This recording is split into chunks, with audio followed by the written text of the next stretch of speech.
Well, good morning, everyone, and welcome to the California Nevada Chat, Friday, April 22nd. And my name is Len Dumas, Executive Director for the Northern California PGA section. And on behalf of the Northern and Southern California sections, we thank you for the continued support of the chats to our co-host, Tom Addis, Executive Director, Chief Operating Officer, and Nikki Gatch, Assistant Executive Director, Chief Operating Officer, Chief Executive Officer, Tom, I'm sorry, and Jeff Johnson, Chief Financial Officer, and the production team, Bryce Seaver, Steve Monday, and Shel Beazell. Thank you. Right now we're moving from spring to summer, and we find ourselves today between the Masters and the PGA Championship, and of course the completion of the PGA Professional Championship, which just ended this past Wednesday. So that event is so important because that's the qualifier for 20 of our colleagues to compete at Southern Hills in about 3 weeks. And congratulations and thank you for being such great ambassadors to the 23 professionals in our sections that represented us on the national stage, and those that did qualify to move on to the PGA Championship, which we'll talk about shortly. So we're grateful. We have a very, very exciting chat today with all celebrations. Our guests include Bill Barrett, PGA member of the, excuse me, Southern California section, Anna Davis, the 2022 Augusta National Women's Amateur Champion, and Jaden Dundamaya, the Northern California Golf Association Boys Player of the Year for 2021, and the champion of the boys 14 to 15 year age division at the National Drive, Chip, and Putt competition. And also parents, Jenny and Stan are with us today.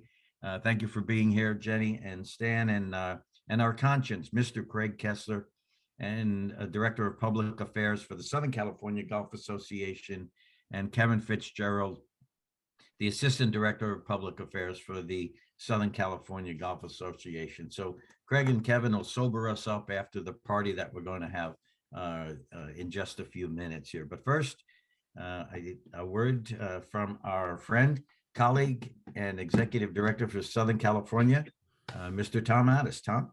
Yeah, thank you, Len, and thank you, everybody, for being here. We're looking forward to today with Jaden and Anna and Craig and Kevin. Appreciate you all being here. Craig, I don't know if we're transitioning to summer when you look outside the window and with the much needed moisture falling from the sky. I know up there as well as in the Sierra, and we've had a little bit down here. So that's all good. You mentioned the PGA Professional Championship in Austin this past week, and our sections were very lucky to have a huge number of participants. Southern California was very lucky that we had two of our PGA professionals qualify for the PGA Championship in 3 weeks. Michael Block and Kyle Mendoza. Kyle is a two-time defending champion for our section championship, and he'll be making his first trip to the championship at Southern Hills in Tulsa. And then Michael Block, this will be his second trip. Michael happens to be a two-time section champion, as well as an 8-time Player of the Year for our section. So well qualified, and we're going to wish both Kyle and Michael the best of luck. Len and I will be back there rooting them on at the same time, so look forward to that. Before I introduce Robin, just thanks to everybody. Thanks to Nikki. Thanks to Stephen Monday for stepping in. Appreciate that very, very much, Stephen. And now it's my great pleasure to introduce the president of the Southern California section from Newport Beach Country Club, Mr. Robin Shelton. Tom, thanks for the welcome. I don't know if I would say the great pleasure, but I appreciate the kind words. Hey, this is a cool chat, and I was doing some reflecting this morning just about kind of how special our education programs are that we do in our section. You know, we've got everything we do in person, but we've got our Catalyst webinars. We've got our Launchpad apprentice stuff and these California chats, and each one serves such a different purpose, and each one serves such a different role. Right? When you think of the Catalyst, that's education. That's stuff that's going to help you in career and become better. The Launchpad, that's for associates, right, growing in their career. But the Cal Chats provide so much information about what's relevant and what's timely and what's going on. And I think this one demonstrates that incredibly well, right? This is information that's what's going on in the world right now, what's relevant, and make sure you're on top of what's going on. So we obviously have everything that's going to be talked about with the Augusta National Women's Amateur, the drive, chip, and putt. And then Craig Kessler is here to give us information about what's going on in the world of government. It's so hard to keep track of that. So I hope you enjoy this series because, hey, it's helping you just be aware of what's relevant, and also particularly today because it's got some cool stuff in it. So thanks for joining today, and I hope you all enjoy today's presentation and talk. Tom? Thanks, Robin, very much. One person we're missing, Bryce Seaver. Bryce is normally our producer and puts everything together. And he and his wife, Brooke, last night had their first little baby, Isla Rose. So we're happy to welcome the new family into this world. So congratulations to Bryce and his family. Robin, thanks again. And everybody, we appreciate you being here. Len, take her away. Okay, thank you, Tom. Thank you, Robin, for joining us, and great point you bring up about all the education, particularly as we near the end of our recertification period on June 15th. And we'll be getting words out. Actually, we're combining forces with the Southern California section and the Aloha section to get out all those available MSR opportunities between now and then. So stay tuned, everyone, for those. Okay, on to our guests. And let's start with Anna and Bill. And Bill Barrett has been a PGA member in the Southern California section since 1995 and is currently a teaching professional at the Stadium Golf Center in San Diego, and has been part of Anna's journey, which we'll learn about. And Anna Davis, Anna is 16 from Spring Valley and won twice in 2021, a 7-stroke victory in the girls' junior PGA championship in July. And that's what earned her invitation to Augusta National for the Women's Amateur. And also had her first victory at the Heather Farr Classic last April. So as a member of the 2021 U.S. Junior Solheim Cup team, and finished the year in third place finish at the American Junior Golf Association's Tournament and Champions, and also part of the U.S. Junior Ryder Cup team, which unfortunately didn't happen because of COVID-19. So Anna, that's you've got a couple other things in mind, but that's a great resume. Congratulations for having accomplished that. And Bill, same to you. And if you would, please tell us about the journey. Hey, Len, let me interrupt just a second here. Just say a little bit about Bill's family. Bill comes from both an education and golfing family. I've known starting with his dad, probably near 50 years, maybe 45 years, and the history in San Diego that the Barrett family has, and in particular the East County, is second to none. So Bill has a brother. I think he was younger, Bill. Of course, yeah, Bob. Yeah, he's 5 years Bobby's younger. a little bit younger than you, and then of course Sharon played the LPGA Tour and won on the LPGA Tour for a significant amount of time. So the history that Bill has in San Diego in particular is very admirable, and we appreciate you being here. And Anna, I just learned, plays a lot of her golf at Singing Hills, where I was for over 30 years. So like old homecoming week here. And Bill we were talking about early on, happened to coach my son, Brian, for a number of years. So Bill, thanks for being here, and everybody else. Len, thank you. No, thanks, Tom. The journey that Anna's been on for the last, I started giving her twin lessons when they were 4 years of age, just having fun. And the journey from 4 years of age to 16, where she is now, and just 16, has been tremendous. And the big thing about, I think, golf in general is just having fun. And every time I talk to her, she's playing a tournament. She's very independent. She goes to most of these tournaments by herself. Actually, Augusta is the first time I've ever seen her play in a tournament. So that week worked out pretty well. I might get invited back someday. But she's just a fun-loving kid that just likes to have fun, and she loves the competition. When she's out there, she gets in her own little world, and she plays the game like there's no tomorrow. And it's just a lot of fun to watch her and her brother. But yeah, it's just, and then she's got a big schedule this summer. She'll talk more about that. So it's been a great ride. Hi guys. I've been taking lessons from Mr. Barrett for quite some time now, but he's always been a really good coach and always just made sure that I had fun on the golf course. We always kept it very simple with my golf swing for sure. It was always just like a few things here and there. I'll always go to him when I need like a little tune up with my swing, or I have a tournament coming up and he'll just look at it, and we never make things too complicated. So we've always had a lot of fun getting lessons and stuff like that and being taught by him. So Anna, that's great. And thank you, Bill. Yeah. We've all had that moment, right? Where the game just crept into us and we said, okay, I want to do this. And Anna, I have a note here that you became, let's see, playing with your brother, Billy, at 5, but 2 holes in one, 6 weeks apart when you were 11. Yes. So was that the fire igniter or had it happened already? No, I think the summer before that, my brother had like his first hole in one. So I got a little jealous and I had to step up. So I made 2 in the same summer, but I've been on a dry spell since then. So haven't made a hole in one since then. Well, it sounds like you had some pretty serious motivation at that time. Right? Yeah. So Anna, please talk about 2021, the girls junior PGA. I think even like in the beginning of 2021 in April, I won Heather Farr, and I think from that tournament I gained a lot of confidence just going into the year.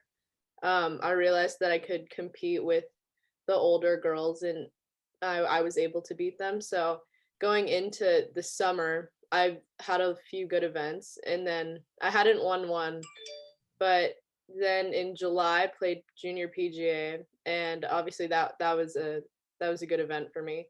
But even after that, like I think just playing in those tournaments helped me gain a lot of confidence, and that's really important when playing golf. You need that confidence. You need to believe that you can do it, and I think that was really helpful going into the year.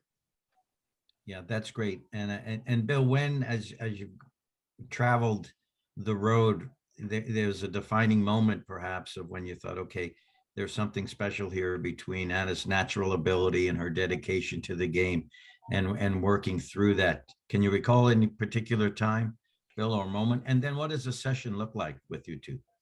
Well, we had a session this past Wednesday. It's very simple. Her swing doesn't change much. We just make sure the fundamentals, toe line, knee line, hip line, shoulder line is parallel to her target line. This past Wednesday, her stance was a little bit too wide with her irons. So that's just little things. With her swing doesn't change much at all. That's the great thing about her. There's not much tweaking has to be done. Like at Augusta, the final round at Augusta, we're on the range in the morning and she's going through a routine and she had 2 balls. Of course, she's left-handed, hits 2 balls to the right, little hook. And she turns to me, is my backswing too short? I said, no, young lady, your backswing's a little quick. So all we're going to do is just keep that backswing smooth and just let it go. And then from there on, that was a pretty good day. But it's a very simple move. And her short game, like at Augusta, the pitch shot over the green on 17 was just tremendous. I was standing about 30 yards sideways because with her playing there, I don't like to stay on top of my student. I'm either half a hole forward or half a hole behind. But the shot on 17, when she hit it over the green, and I think that was her first fairway she missed all day, and she missed it by 6 inches. And that pitch shot, she had about 30 feet of green to work with. She's sitting a little uphill. The greens are, of course, at Augusta, very severe. She knocked up about 2 to 3 inches, and I just said to myself, "Wow, that's pretty good." You know, but her short game is tremendous. Her putter, when she gets her putter hot, she's really something. And the putting is getting better and better. Ball striking is tremendous. So she hits that driver. For a young lady, she flat hits that golf ball. And the women's golf too has become a power game like the men's tour or the men's game. Yeah. So it's just a kick in the pants, I would say, to watch her play. Hopefully, I'm going to watch her play at the U.S. Open this with her exemption. She got exempted in the U.S. Open in June, so hopefully we'll get back there and just hang out and And I don't say much. I don't have to say much. You know, she hits range balls and I just sit there, and it's people that know me, I like to talk a lot.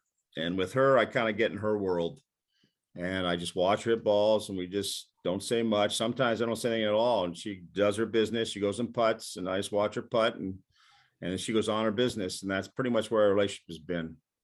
So and it's just starting 16, just getting going. She's got a big summer. She'll tell you about what she's doing this summer with all the tournaments she's exempt for. So it's a lot of fun for everybody in her world. Yeah, Bill, no question. So how do you keep yourself calm, coach, when you're watching those pitch shots and the hearts racing and you can't let her Well, down? my sister played the tour for 18 years, so we were around it like Mr. Ass was talking about, and I'm kind of used to it to a certain extent. But yeah, it was a little nerve wracking walking around with her parents. Her parents, it got to the point the last few holes of the Masters, we wouldn't talk. We just walk by, no one would say a word. We Yeah. kept it that way, and it was smart. We didn't want to. Yeah, she's doing great. Let's just don't change things up. Let's don't just keep going on. And but it's a little nerve wracking. But like it's a little saying, it's much easier to play than watch. And someday Anna will be watching people play the game. That's a long time from now, but it's easier to be playing the game than watching the game. Yeah, good advice, Bill, for sure. That's when the players in the dugout separate from the pitcher that's working on the perfect game, right? Yeah. Just to make sure the vibes stay good. So, Anna, Bill, maybe it was your first time, maybe not, but probably, that walk down Magnolia Lane or the entry into Augusta, that had to be pretty special. That was my first time on property. We had the chairman's dinner before we played Augusta, so that was the first time going down Magnolia Lane. It's pretty cool. I mean, it's surreal because so many people talk about it all the time, and you hear things about it, and then you finally get to experience it. So it's pretty awesome. Yeah, that's great. Anna, how did you manage yourself during the round? Um, I mean, I think for me, I've always been a pretty calm player. I try not to get ahead of myself and I try to stay consistent, and especially like going into that round, my main focus was to not get ahead of myself because I mean anybody in those top 30 girls had a chance at winning. And so I just tried to stay consistent throughout the round and not make mistakes because I knew a pretty simple like even or 3 under would have won that tournament. So obviously I shot 3 under and got the job done. So that was nice. Hey, Annie, talking about and then talking about on the golf course, you listen to certain announcers on television, and I've always enjoyed listening to Paul Azinger because he describes how people feel in these kinds of situations. What did you feel like when you walked up to the first tee at Augusta for the final round and you're getting ready to play, and what's going through your mind? How do Paul always says something about you can't feel your hands or your feet or any of that kind of stuff. What were you experiencing when you were getting ready to tee it up? I think probably on the first tee was as nervous as I got all around. I walked up and I saw that many people watching, and I did not know there were going to be like thousands of people watching. So obviously it's going to be nerve wracking hitting that first drive, but I think just sitting there, it's so surreal though because you get to experience that, and not very many people get to experience what I experienced that day. So I'm honestly just really thankful. But on that first tee, I think I was like shaking, but that was definitely as nervous as I got the entire round. Well, it didn't show. We have to say that. Those of us watching, you were smooth. So congratulations. Good for you. Thank you. Yeah. Anna, you've got, and we'll get to what Bill mentioned earlier, it's a new event for the LPGA, the Palos Verdes Championship. So you'll be playing in that next week. And then Bill mentioned also the US Open. Congratulations on earning that exemption. Tremendous. But also what's on the schedule for summer 2022? I have a pretty busy schedule. I think I got into a few LPGA events. This coming May, I have a tournament in New Jersey. It's the Cognizant Founders Cup. That's an LPGA event. And then I have the US Women's Open, the Evian Championship, and then the British Open. And I think that's all I have for right now. We'll see what I can fill in, but those are obviously huge events. And Right. I'm really excited to play those. Yeah, Bill. So coach, how do we prepare for all of that? That's quite a schedule. She's very independent. She kind of does her own thing, and that's the great thing about her. I mean, she'll be at a tournament. When she was playing back a couple tournaments in Miami this past couple months ago, and day before, she just texted me her swing and say, "Hey, I'm not hitting it well, or what do you think?" And I'll give her a little tip or two, and then she just goes. I remember she's hitting range balls after 3 rounds of the PGA Junior Championship. I think she had a 3-shot lead. She can correct me if I'm wrong. And her father, Bill, texted me her swing. And I just again said, just keep the backswing smooth. She's gonna be excited. Just keep it smooth and let it go. And the last round, Anna, what'd you shoot the PGA Junior Championship the last round? I think it was 5 under maybe. Yeah, 67, I believe. I probably remember the scores better than you. But the young lady just gets up and she just loves the competition. She just loves the play. She's in her, as I say, a little own world or tunnel vision, as I call it. And most of us, we get distracted out there, but she just goes out and 1 shot at a time and hits it and goes. And I think she's going to have a lot of fun playing this game the next 20, 30, 40 years. Yeah, that's great. Anna, what would you say is your strength when you're playing? What club do you just love to have in your hands? I think I'd say driver maybe. I think I'm pretty good at hitting fairways. I mean, at Augusta I hit 13 out of 14 fairways, I'd say, and I think that was my strength all week, just hitting fairways. Mhm. Well, clearly, as Bill said, and the one that didn't, that 14th was 6 inches, so that must have hit a sprinkler head or something and gone sideways. Yeah. Yeah, we can blame it on that. Yeah. Okay. Well, Ken, thank you, Anna, Bill. Congratulations. I mean, just absolutely a life-changing event. You've got a great season ahead of you, and you've earned all that. And you've earned it, on your own, and you've earned it together. So, Bill, thank you for bringing Anna to us and the continued great work on a champion, and best to both of you. I hope you can stay for the rest of the session, but certainly understand if you cannot. And keep going. Awesome, just awesome. Yes. We'll be watching. Thank you. And thank you, Mr. Addis. Thank you. Again, it's a lot of fun. It's a lot of fun watching these young people play, and we'll move on from here. I can't wait to see Anna play this summer, and it's going to be a great summer for her. And gentlemen, Yeah, we'll all be watching, that's for sure. Yeah, gentlemen, thank you for your time. You guys do a very good job. We appreciate it. Of course, you, Mr. Addis, been around forever. Yeah. I say that jokingly, but Yeah. you're a pillar in the golf world. So thank you, sir. Got it. Len, it was nice to meet you, sir. Yeah, you too, Bill. Thank you. And every time I call him, he does say, "Hey, Len, I've been around forever, so let me tell you about that." So just Yeah. saying. Thanks, Anna. Okay, thank you, Anna. Thank you guys. Thanks for having us. Thank you. Jaden and I think Jenny and Stan. Jaden's with us. Jaden, good morning. And Jenny and Stan, Jaden's parents. There you are. Whoop, you were there. There they are. Okay, they're back again with the Golden Gate Bridge. So Jaden, same to you. Congratulations. I mean, it's been a great year as the NC Northern California Golf Association 2021 boys champion, and then of course the drive, chip, and putt in the 14-15 age division at Augusta.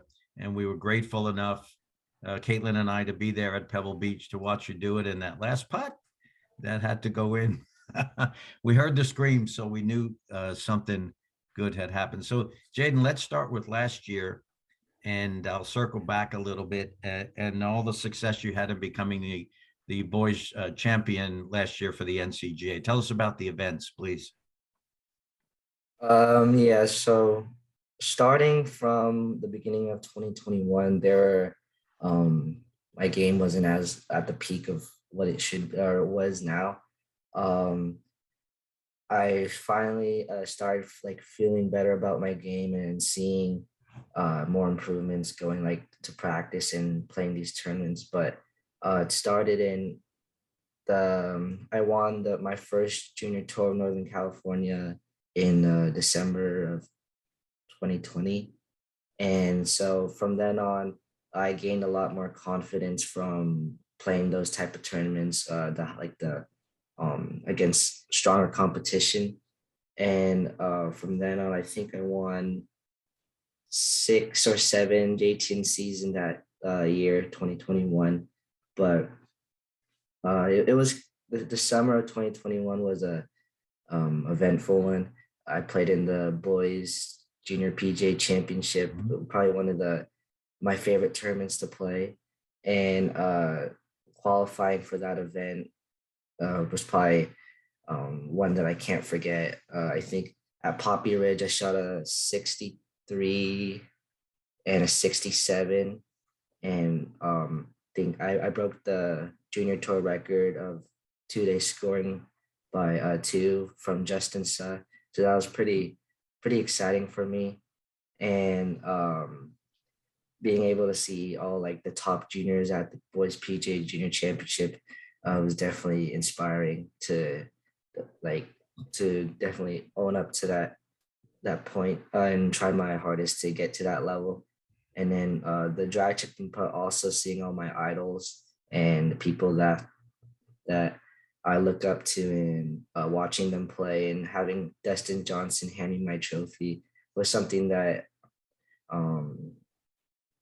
appears in my dreams when I sleep. So it's still pretty exciting, and definitely all the nerves and all that haven't left me, because I just every day I think about it, and I still have the trophy here. So it's like I really forget about it. So I'm sure, Mom and Dad, you've added the trophy to the homeowners policy, right? To make sure that it stays safe. Yeah.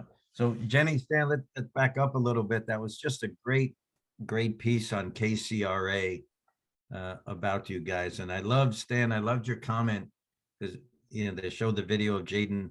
I think you were 2 or maybe 4 hitting the balls out of the bunker. But then, Stan, you said if he could hit him with a spatula, he would have done that too. And I really love that comment. So tell us about that. Obviously, you're his coach and doing a great job, and tell us about all that time together. Yeah, hi Len, thanks. Yeah, Jaden just loves, ever since he just loves swinging. He has 2 older brother and sister that kind of like there's like 12, 14 years um, uh, apart, and he just followed them around, and then from then on he got hooked. He got hooked in golf. He spends 8 hours a day, swinging golf clubs in our backyard. And every morning he would, I'm working at home, and he would ask me, Dad, can you take me to the golf course?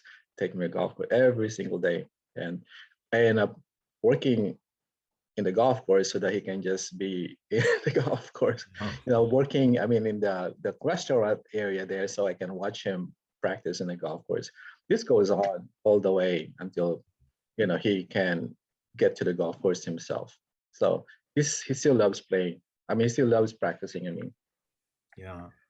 Jenny, do you remember when you put that first, maybe it was a plastic club, maybe not, that first club in his hand, or how did you get there? How did you get Jaden and golf connected, or did it just find itself?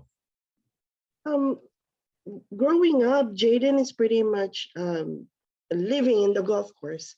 So that's like his second home. When other kids play in the arcade or the park, Jaden doesn't do that before. He's just literally in the golf course. So growing up, especially my in-laws are actually my in-laws are the ones babysitting him the most, because Stan and I work. And he will take my mother-in-law's spatula from the kitchen, and he will start hitting plastic golf balls all over the house, just swinging. And he was barely walking at the time, and it started there. So we knew that he has that talent, and he has it in his genes to play golf, like his older brother and sister. So I remember him. Stan is mostly the ones taking him to the golf course, coaching him, and just watching him over there, because they're the ones really enjoying all that stuff. And he also coached our other 2 kids. So he will wait at the 18th hole waiting for his brother and sister, you know, either whether it's a tournament or practicing, and he will wait, and that excites him. And then eventually he plays against his older brother and dad as well. So Vaughn, our older brother, the official caddy at the drive, chip and putt, he's also the one caddying him now. So we made it more like a family thing as opposed to like, you know, other people coaching him or caddying for him. We wanted it to be like a family where we can bond also. Right. So Yeah, that's great. And I think golf, well, certainly biased to the game, but it separates itself from other sports in so many ways. And yeah. Jenny, you just described that, right? That this can be a family event. You can actually talk while you're playing sometimes, whether that's the thing to do or not, but it's possible. So, um, Jaden, how did you talk Vaughn into being on the bag for you? Me and him always play golf against each other, and um, he doesn't really play golf like as much anymore, but he's been starting to get into it, and he has all like the golf knowledge, and so I feel like as having him as a caddy and playing in the California State Fair, he was my first my caddy in that event, and we always had that like brother connection. Um,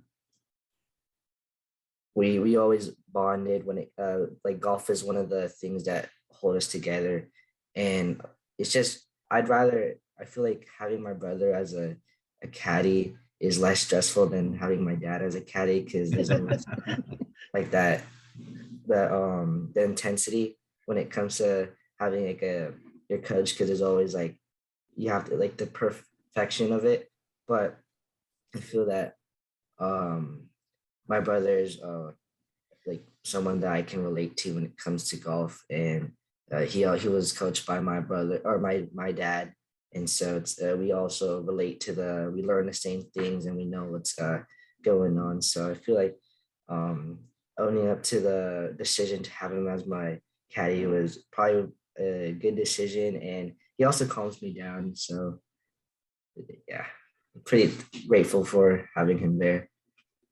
Yeah, that's great. Jaden, just one question on the regional at Pebble Beach and then to the Augusta experience. But you had the putt, and it was your last putt in a number of ways. And one is because of your age, it was the end of drive, chip, and putt as well. So what was your self-talk at the time?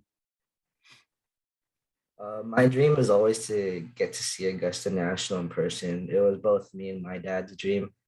And we were doing like before the putt discipline, we were like calculating how to get 65 points in that last the last discipline. And I was on the right track going to the 30-footer, and yeah, I had to get it inside that 20 ring, like inside a foot of the hole, and it was a pretty fast putt going downhill. I was the last to go, so I was watching everybody. Um, I couldn't have. It was just in a perfect setting. Pebble Beach is always fun to go to, and just to be able to win that regional, like all the nerves were running down, like the hands were getting sweaty and all that. That it was a very very difficult putt, but just seeing it roll, it just passed the 20 ring by like 2 inches, and just seeing it go past that was the most stress relieving thing I've ever had in my life. But it was, That's great, Jaden. So tell us, as we discussed with Anna and Mr. Barrett also, Jaden, tell us about the Augusta experience and Magnolia Lane and just being on property. I know you were happy you were going to Augusta, Pebble Beach, but Mom and Dad were really happy that that everybody Yes. was going to Augusta. uh, just looking back on it, still like I said, it still feels like a dream. Driving down Magnolia Lane with a couple other competitors and my brother. It couldn't have been more perfect image the sun, it was I think like 7 o'clock in the morning, and the sun was just getting past the tall trees there, and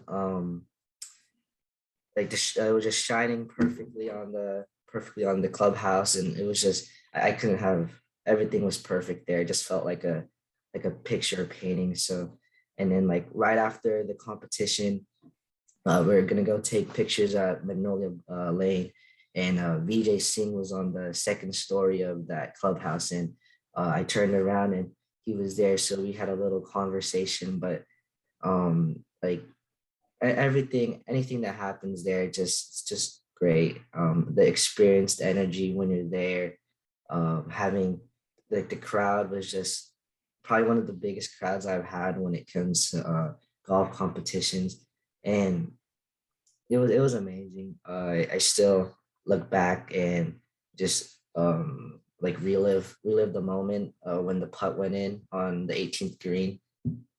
Just it was something that hopefully I can have it happen again in the future, but it's just a matter of time. Jaden, talk about being on the 18th green, and again, I'll go back to what the announcers always say, and when your name came up on the scoreboard, you know, to see your name on the Masters scoreboard, what's the feeling going? What are you thinking about then, and how special is that? Yeah, I was seeing my name on the Masters scoreboard was probably for me and my brother one of the most like the most emotional things that's happened. Like seeing my name with like Tiger, having Tiger's name there, seeing all like the great golfers on that ever played the PGA Tour. It was definitely something that I couldn't. It was just amazing. It was amazing again thinking of it. Just seeing it at the top with the boys 14-15 champion.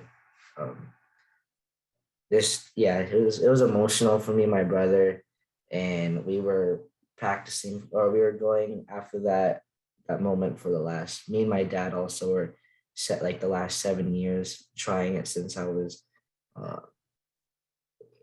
7 or 8. And then unfortunately, there were a couple of times I just fell short in like the drive discipline or the chipping discipline, and even the putting discipline, which I thought was my strongest part of the game. But being able to have all that hard work come to that point, definitely all the emotions were running down at that point. I mean, me and my brother dreamed of that moment for the last 5, 6, 7 years, and having it come true is definitely something that made me happy. Made me very happy. It's so great you're able to share that with your family. Nice going. That's very, very nice.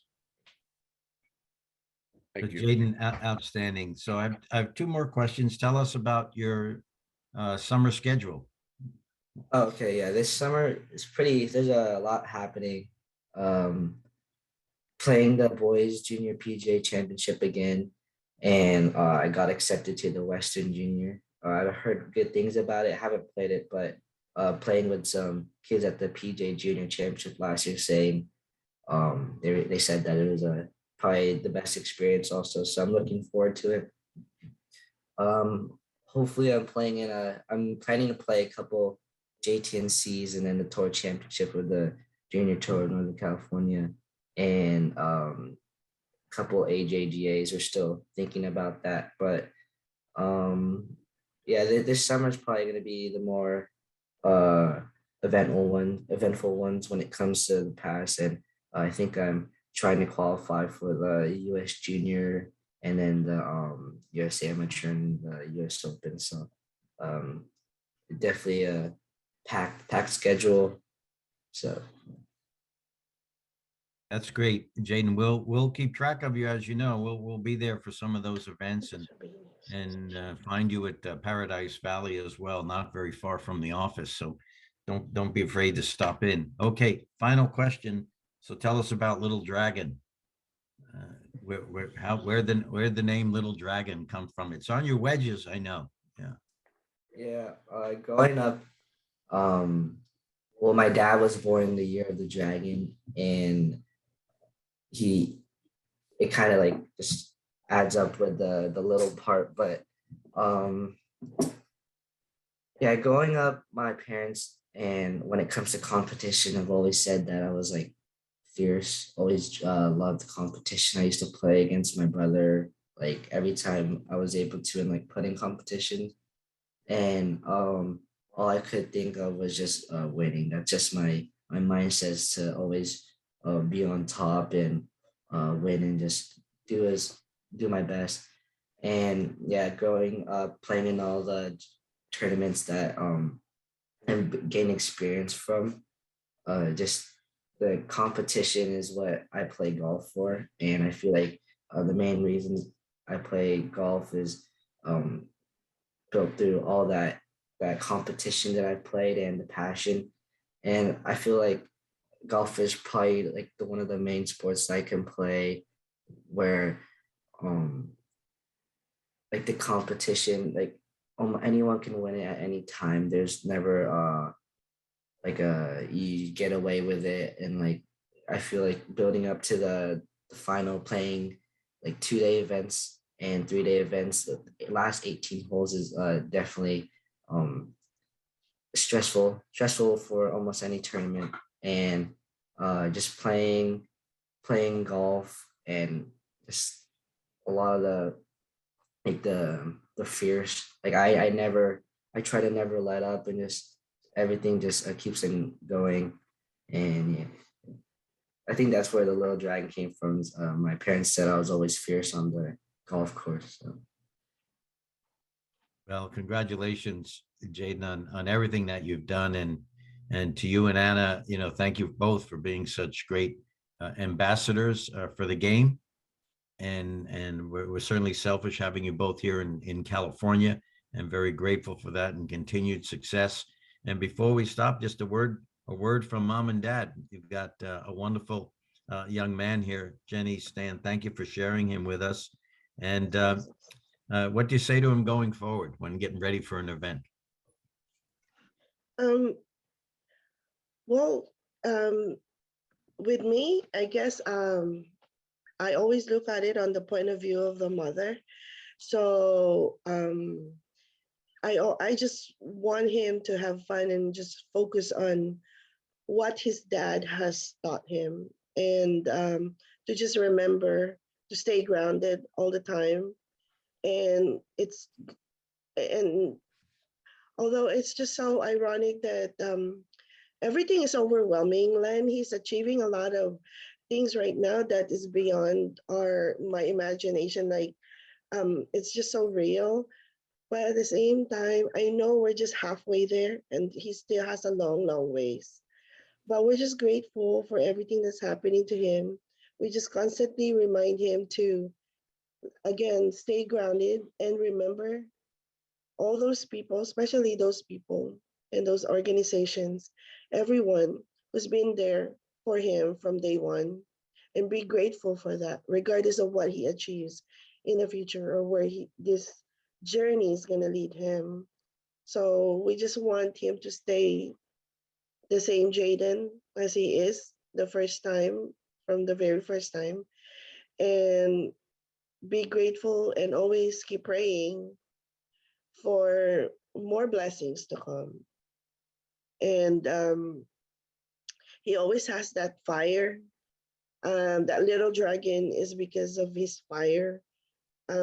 It's he always has all this Hail Mary finish that sometimes he's down by 4 strokes and he will have like back-to-back eagles and all that stuff growing up. It's just crazy. So I always say, it's never over with Jaden until the fat lady sings, because sometimes it comes down to the last putt, and he will have those wins. So we're just grateful for everything the glory that he's brought to our family. And we're grateful that we have a great coach also mentoring him, not just a dad. So we're very fortunate about that. But yeah, so I'll let Stan speak too. We forgot Well, she always tells Jaden, put sunblock and stay hydrated. That she Yeah. always says that. Yeah, that too. Yeah, and for me, Len, I just tell him stay hungry, and I'm believing in himself, and have fun. That's basically what I tell him all the time when he plays golf. Yeah. Well, thank you. Thank you both. Jaden, thank you. And if a career starts with hitting plastic balls with a spatula, I mean, that's just destiny at that point. So continued success. We'll stay close, and thank you for joining us this Thank morning. you. Thank you. Thank you very much. Yeah. Okay, Craig, we told you you've got a really tough acts to follow this morning, and a couple of amazing champions, Anna Davis, Jaden Doom-DeMeyer, and their coach, Mr. Barrett, Bill Barrett, and Mr. and Mrs. Doom-DeMeyer as well. Obviously, a pretty tight family. So, Craig, we had some great news with Assembly Bill 1910 last week, and it's taken a little turn, but I think we're still in pretty good shape. Yes? Yeah. So I take it you want me to talk about Sacramento and bills and public policy and things like that. You don't want to know my summer schedule? Just so you know, I'm playing the donkey flight and a couple of member guests, and my partners give me a nickname too. It's not Little Dragon, it's something like Below, but okay, well, I'll dispense with that. If you call me personally. Have you been able to find a coach yet? And no, and the pros I go to require that I sign a non-disclosure agreement. So we'll give you a lesson, but don't tell anyone I talked to. So it's a little bit depressing, but okay. So let me talk about Assembly Bill 1910. So that is the successor to Assembly Bill 672, which was introduced in 2021. Didn't go very far. It was a pretty overarching and overreaching bill. I think because some of the internal opposition, which included from us, the author pared it back considerably into a form that was much more politically viable and palatable. In other words, it could pass going into 2022 as a 2-year bill. It passed through both policy committees in the second week of January before we knew what hit us, but it got held in suspense in appropriations before the end of the month and thus was killed as a 2-year bill. The author suggested that in a tweet that night that she would reintroduce it in the session, and she did as Assembly Bill 1910. It's the identical bill. It creates a pot of what we believe to be about $150 million worth of developer incentives to chop publicly owned golf courses, only publicly owned golf courses owned by local agencies, into affordable housing complexes.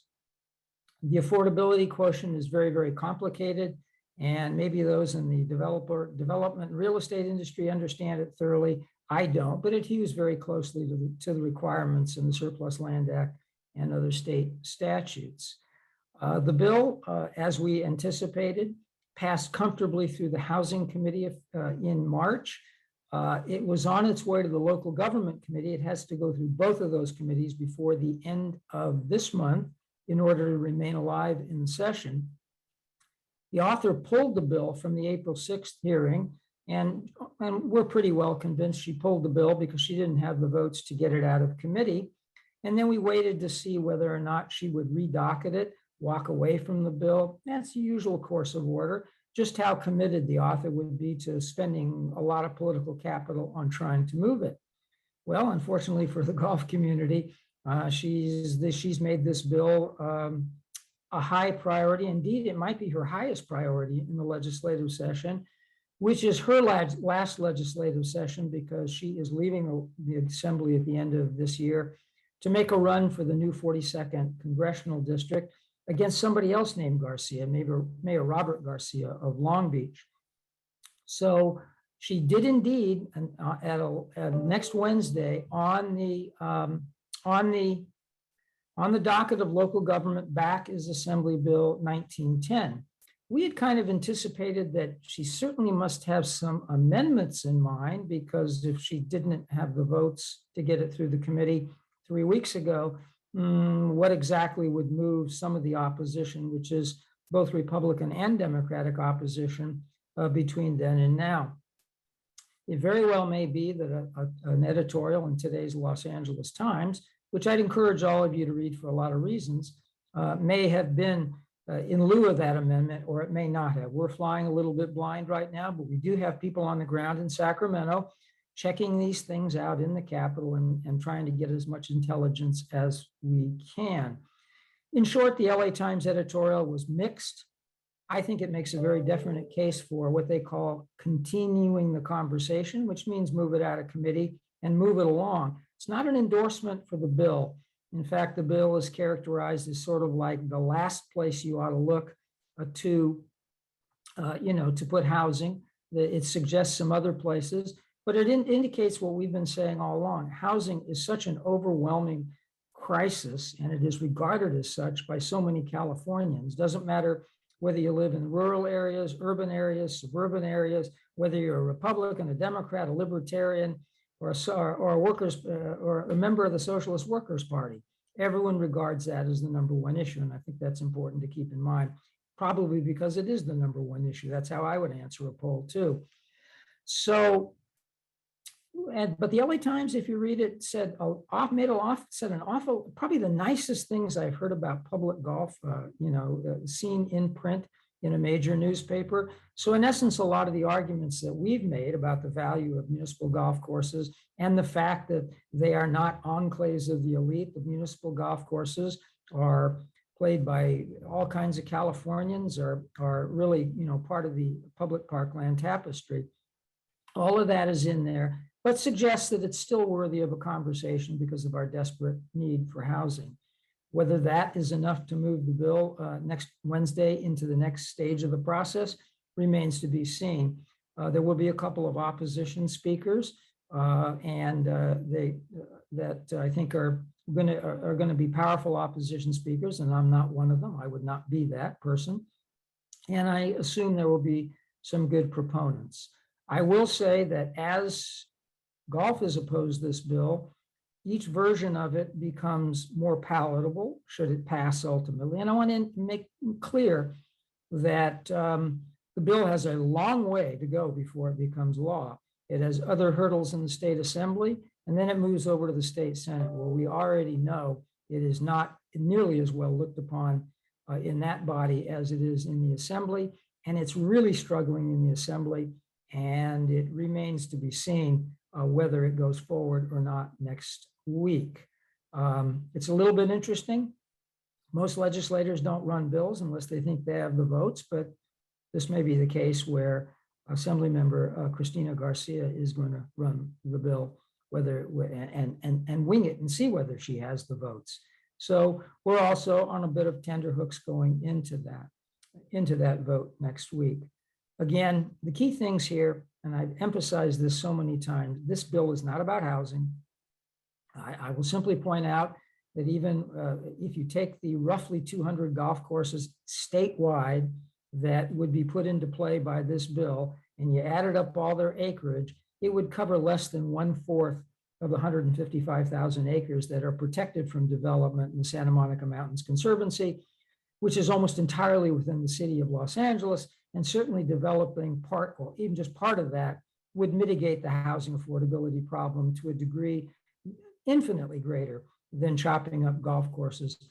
I'm not suggesting that's a good idea. In fact, I think that's an incredibly dumb idea. But I think it's a dumb idea to chop up golf courses and other parks. And make no mistake about it, whether the environmental community understands it or not, this bill is probably a stalking horse to a number of things that are going to come in rapid order in Sacramento. That's going to put a lot of other open parks into play. We've commented a lot, many have commented that golf courses take up a lot of contiguous acreage. That's our existential problem for a lot of reasons, not just for this reason, but for tax purpose reasons and for the simple and water consumption reasons, which I will add probably in next month's chat. We'll talk a great deal about the coming vice of the drought, but that's a problem that's inescapable. But if you take a close look at the urban parks in the state of California, you can look at Griffith Park, you can look at them in San Francisco, you can look at Los Angeles County's massive set of regional parks, of which, by the way, golf courses are sometimes a small part thereof. There's a lot more contiguous acreage there as well. And so much to, perhaps it may be a little bit belated. We had hoped that some of these communities might recognize themselves in this and recognize that, that one of the reasons we've had in California 50, 60 years of consistent policies. I will add, we've probably had 50 years of policies that have led us to the housing problem. We've also had 50 years of policies that have protected green spaces in our urban areas, and those policies have produced more good. And the two are coming into conflict right now. And sadly, we're on the cutting edge of that conflict because way too many persons look at a municipal golf course, what I prefer to call a community golf course, and they don't see a park. They see a golf course, and they may see it as no different than a daily fee course or no different than a country club that also may be within their city. And I would have to say to this audience, that is a problem, it's an existential problem for us moving forward. And by and large, those who have that impression, it's not their fault they have that impression. It's our responsibility that they have that impression. The good news on that count, whether it's the United States Golf Association or the PGA of America or some of the other big organizations and institutions, I think this particular bill has been a wake-up call for them. I feel like I've been a voice in the wilderness scream, making this, trying to hit that alarm clock for a lot of years. They've finally awakened to that. They've awakened to the fact that what's in jeopardy in urban America, not just in California's big cities, but the political profile or the issues pushing this are issues in Houston, there are issues in Milwaukee, Atlanta, Philadelphia, certainly New York, Boston. There's a lot of commonality there. The politics are similar and the dynamics with the housing are similar. They may be a little bit behind California, but they're on their way to catching up.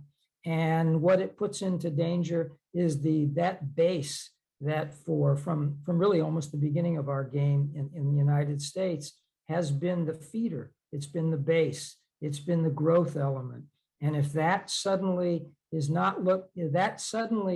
removed from the community which nurtured it for so long, which is the parks community, then what does that say long-term for the sustainability of golf? And what does it say for all the effort and monies we've invested in junior golf, in PGA League, SCGA Junior Golf Foundation, Youth on Course, all the really good faith efforts in recent years to diversify our game and include more and more communities. And the truth, as the LA Times points out today, a municipal golf course looks like California, and the people play it are not country clubbers. They're just like everyone else you run into at the supermarket or the shopping mall in California. I dated myself with shopping malls. I know those are going by the wayside. So we won that battle, but there may be no place to apply that particular trade.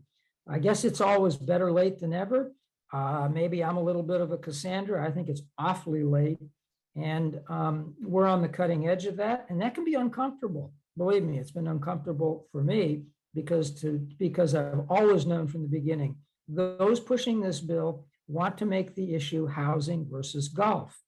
We want to make it, what are the public policies that keep open spaces, park spaces, regional land conservancies, and so forth. California is different from a lot of particular Eastern Seaboard states. We keep the beach, all the coastline in the state is public property, a little bit like old Scotland and the Lynx land. That's not true in many states. So a lot of things about California life, including sort of some of the protections that public golf courses have had for so many years. And I might add, if you're listening in from a country club, there are tax advantages that make it possible for you to continue to afford the land on which you're plying your trade that could ultimately come into play. Like I said, this is a stalking horse, probably for developers and realtors, it's a stalking horse for their businesses, but for others bent on solving a very real housing problem, it's a stalking horse for so much more. So I continually repeat that to myself all the time to say that I'm going to resist any notion that defending golf's place in the parks pantheon or the parks community is not something, again, is not a brief for not doing anything and everything to solve our housing problem. And this is not a case of do it in somebody else's backyard. As the LA Times editorial points out, unfortunately, at the end, there's another piece of legislation they think that extends a conversation about taking certain impermeable surfaces, those things that are already developed. They're not green space. They don't act as carbon sequesters. And those are maybe some shopping malls and other commercial enterprises that have seen a better day, that those may be better fit to receive incentives for this moving forward. Anyway, that's where things stand on that bill. That is not the only thing that's on our plate right now. Like I said, drought, we're better positioned on that because of a lot of good work over the years than the work that's been done, I think, at least on a state or national level, in terms of understanding the role that publicly owned golf courses have played in getting us to, I guess we have 27 million golfers today. Once upon a time at our height, we had a little over 30 million golfers. And I'll simply finish my remarks and see if there are any questions that I've raised, or if my interlocutors want to make any comments, and simply say, if it took us 100 some odd years to recognize that this is what brought us to where we are today, and we're on the verge of losing it, shame on us. It shouldn't have taken us 100 years to recognize that. And why it took 100 years to recognize that, let me suggest that is a conversation, that is a deep and complicated conversation that every golf organization needs to sit down and consider seriously within their own ranks and with each other. And everyone who works in the profession needs to sit down and realize. So but if anyone wants to contact me about this, you know where to find me. And if you want to know my member guest schedule and why it is that certain persons felt compelled to actually invite me and had given up on the fact of actually finishing in the money, I'd be happy to share that with you as well. As always, thanks for inviting me on. I wish I had a couple of weeks ago, I would have had a little bit more of an optimistic view. I still remain optimistic that 1910 will not be signed into law before it's over, but looks like it may not be over next week as we thought it might be for this session. And I want to emphasize, even if this dies next week, the entire calculus of the things animating it will not die. They will only continue to build. And what we should learn from this is that we need to redouble some of the efforts to not so much be in a reactive position to fight bad bills. At the end of the day, this is just a bad bill and it's a bad piece of public policy. All you have to do is read the analyses that the staff put out for both Housing Committee and local government to understand that. But bad bills pass all the time. What a shock in California. So for other reasons, as they extend conversations, as the Los Angeles Times suggested. So we'll see what happens next week, but whatever happens, and even if the bill should die and we get a reprieve, the issues animating it will only become more fierce, and the winds in our face will only become stronger. And as someone who's kind of the person most in the middle of it, I can tell you we do not have anywhere near the tools to withstand those things moving forward. So with that, I'll relinquish the floor, which I'm loath to do, but I'll do it anyway. It's a beautiful day outside, and I'm sure some of you want to actually go out and play a little golf. And I was happy to hear, listening to those young persons today and going down Magnolia Lane, and actually the successes they had. Young Jaden shot 130 at Poppy Ridge. I'm still trying to get over that. And I won't tell you how I play. But anyway, thanks. Thank you, Craig. And once again, to you and Kevin as well for keeping us informed, and we'll continue to fight the fight, as we say. And ladies and gentlemen, as we said, we're representing the state and other states too through the California Alliance for Golf, of which all our associations are members. And I say the other states because certainly what happens here or somewhere else could set an example or give an idea to another municipality or another region around the country. So we look at it as an industry initiative, not necessarily a California, Nevada initiative. So with that, let's start to wrap, and I'll turn it over to my good friend and colleague, Tom Addis. Tom? Yeah, thanks. And thanks, Craig, and thanks, Anna, and thanks, Jaden, and your families, and Anna and Bill. Thank you so much for being on, and everybody else. Congratulations again to Bryce and his new family. We miss him. And thanks though to Steve Monday and of course Nikki and Robin for his statement. And Len, you always really appreciate that. Our next chat is scheduled for May 13th, Friday, May 13th. We look forward to seeing you then and bringing another presentation to you that I hope you enjoy. Thank you very much. Have a great weekend. Thank you, Tom. And again, thanks to all the teams and to our guests just one more time, Anna, Bill, Jaden, and parents, Jenny and Stan. Continued success to everyone. Thank you all for joining us on this so far beautiful Friday morning. Be safe and spend some time with friends and family and enjoy the game we love the most. And that's it. See you on the 13th.